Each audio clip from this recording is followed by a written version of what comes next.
Hi dear friends, welcome back to my channel. Today in this video, I'm going to show you how to fix the group policy editor not opening problem. Let me show you the problem.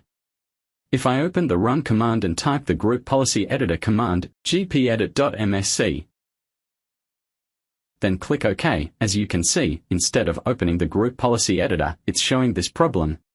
Windows can't find GpEdit.msc.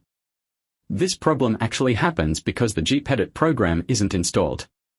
So, let me show you how to enable this group policy editor. Before we start the video, please don't forget to subscribe to our channel and also hit the like button on this video.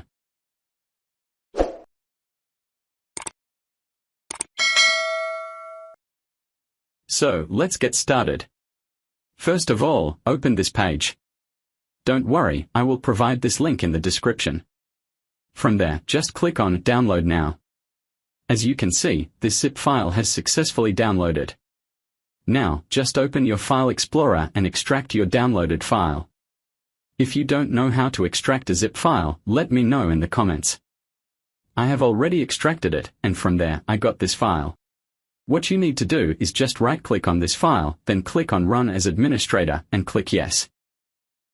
Now, wait a few seconds for the processing. You don't need to do anything.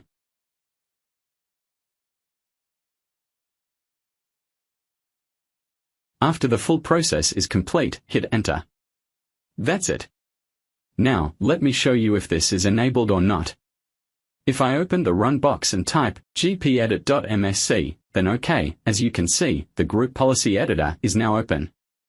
So friends, that's the way you can easily enable GpEdit.